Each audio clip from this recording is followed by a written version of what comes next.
The rain lashed against the windshield in relentless sheets, blurring the twisted silhouette of the woods on either side of the road. Emily had been driving for hours, desperate to leave the city behind and find some semblance of peace in the countryside. Her cousin's sudden death had left her reeling, and she needed somewhere quiet to process the loss. She didn't know why she chose the old manor in Westmore. It was a place spoken of in hushed tones, a place where even the bravest dared not venture. The driveway was a narrow path overgrown with weeds, winding its way up to the manor's looming facade.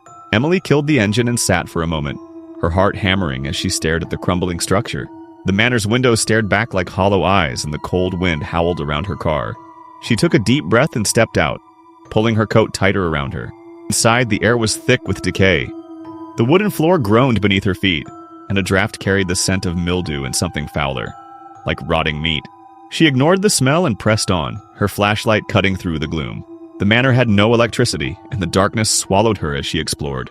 In the grand hall, a massive staircase wound upward, its banister cracked and splintered. Portraits of the manor's previous owners lined the walls, their eyes following her as she passed. Emily shivered. Each painting depicted a grim figure, their expressions twisted in some eternal scowl. She found her cousin's room on the second floor where the door still hung open. It was as if she'd never left. A journal lay on the bedside table, its pages yellowed and brittle. Emily picked it up and began to read. "Something follows me at night," the entry read. "I hear it whispering in the walls. I see it in the mirror's edge, just out of sight. It won't let me leave." Emily snapped the book shut. She wanted to leave then, to flee down the stairs and never look back. But something compelled her to stay. She had to know what had driven her cousin mad. In the hallway, she heard footsteps, slow, deliberate, and impossibly heavy. She spun around, her flashlight's beam slicing the darkness, but the hallway was empty. Her breath fogged in the cold air, and her heartbeat thundered in her ears. She descended to the first floor, determined to find the source of the noise. The kitchen door hung crooked on its hinges, revealing a cavernous space where cobwebs stretched like funeral shrouds. Something moved in the corner of her vision, and she turned sharply, only to find herself staring into the glassy eyes of a mounted deer head. But the eyes blinked. Emily stumbled back, her breath catching in her throat. The head twisted, its antlers scraping against the wall as it turned to follow her. She screamed and ran, her flashlight flickering as she raced down the hallway. She burst into the dining room, slamming the door shut behind her.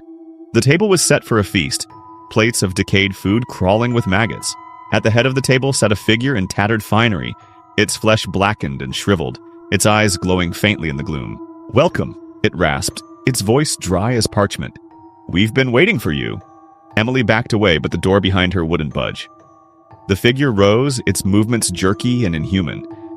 It extended a skeletal hand, and she felt an invisible force pulling her forward, as if the darkness itself had grown fingers that wrapped around her throat. She clawed at the door, her nails breaking as she struggled. The figure came closer, its breath foul and cold.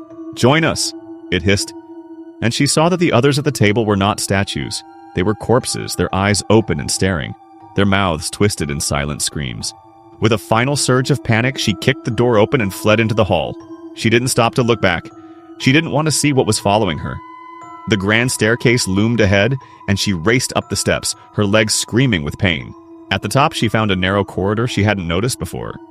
It was lit by flickering candles that sputtered as she passed, their flames dancing in some unseen draft. The corridor ended at a door carved with symbols she couldn't read. She hesitated only for a moment before pushing it open. Inside was a small, circular room. Mirrors covered every inch of the walls, and in the center stood an altar of black stone. Blood pooled in the grooves carved into the stone, still fresh and glistening in the candlelight. Emily felt her mind reel at the sight. The air buzzed with a presence, something ancient and malevolent. She turned to leave, but the door had vanished, replaced by an unbroken wall of mirrors. In their depths she saw movement.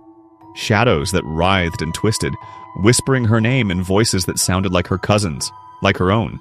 The shadows stepped out of the mirrors, their forms shifting and flickering. They wore the faces of the dead, and their eyes were endless voids.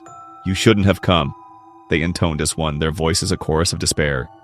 "You belong to us now." Emily tried to scream, but no sound emerged. The shadows closed in, and cold fingers brushed her skin. Her flashlight slipped from her hand and shattered on the floor, plunging the room into absolute darkness. In the pitch black, she felt them merge with her, cold, hollow, and eternal.